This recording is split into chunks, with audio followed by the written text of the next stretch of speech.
Bonjour à tout le monde. Alors, je donne un deuxième exemple d'intégration par partie. Donc, vous pouvez aller vous référer à la première vidéo sur intégrale de polynôme fois exponentielle si vous voulez voir un premier exemple.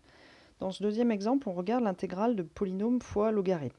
Donc, comme d'hab, on fait une intégration par partie, donc il faut qu'on se pose la question, qu'est-ce que je vais dériver et qu'est-ce que je vais intégrer? Donc là, il y a plusieurs stratégies. En fait, il y a une stratégie qui consiste à essayer au pif, et puis à voir, et si ça marche pas, enfin à essayer les deux en fait, et à choisir la possibilité qui nous semble la plus intelligente. Il y en a une autre possibilité qui consiste à, une autre méthode qui consiste à, au bout d'un moment, à savoir ce qu'il faut faire. Donc ça, c'est juste la méthode qui vient par le travail.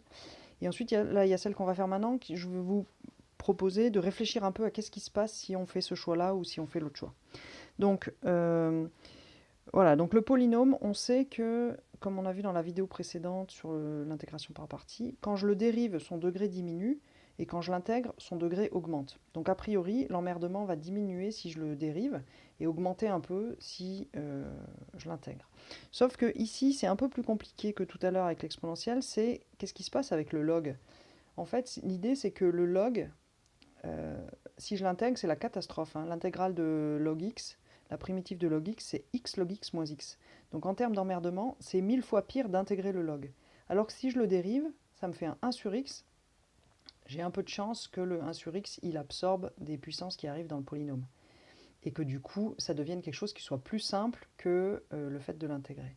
D'où l'idée ici, ce qu'on dérive, c'est le log. En gros, si je le dérive, je le fais disparaître, et ça c'est intéressant. Du coup, si je dérive le log, ce que j'intègre, c'est le polynôme dans ce cas.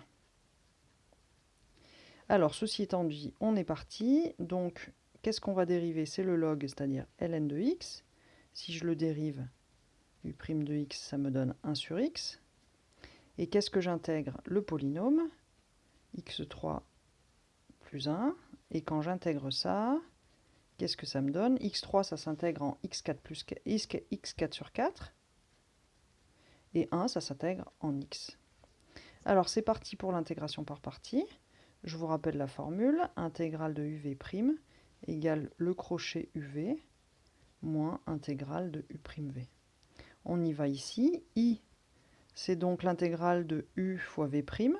C'est égal donc au crochet uv. U fois v, ça me fait log x fois x4 sur 4 plus x, à prendre entre 1 et e, moins la primitive de u' fois v, c'est-à-dire ça, c'est-à-dire 1 sur x fois ça, donc c'est-à-dire x4 sur 4 plus x, pardon, sur 4 plus x, le tout divisé par x. C'est le 1 sur x qui va faire le divisé par x. Alors ça, on va le garder pour l'instant, ou on peut déjà faire le calcul, comme vous voulez. On va faire le calcul. Alors, log de e, ça fait 1. E4 sur 4 plus e, moins la valeur en 1. Et bien en 1, le log de 1, ça fait 0. Paf. Moins, alors qu'est-ce que ça donne là-dedans? X4 sur 4 divisé par x, ça fait x3 sur 4. Et x sur x, ça fait 1. Ok, donc on continue. Donc ça fait toujours E4 sur 4 plus E. Le 1, il a disparu, puis le 0 aussi. Moins, et donc, comment est-ce qu'on intègre ça? Donc, alors, attendez, j'ai oublié les bornes. C'était 1 à E, 1 à E. x3 sur 4, comment je l'intègre? Ben, je l'intègre en x4 sur 4. Et comme il y a déjà 1 sur 4, ça fait sur 4 fois 4. Et 1, je l'intègre en x. Tout ça entre 1 et E. Donc, ça me fait E4 sur 4 plus E. Moins, alors, donc en E, la valeur, ça fait E4 sur 16. Plus E. Moins la valeur en 1, c'est-à-dire 1 sur 16. Plus 1. Bon, là, c'est toute la bidouille de fractions. Je vous laisse le calcul en exercice. Vous faites ça au brouillon. Et puis, combien j'ai trouvé, moi? Si je ne me suis pas trompée, j'ai trouvé 3 E4 sur 16. Les E, ils s'en vont. Et les constantes sont là et doit donner plus 17 sur 16.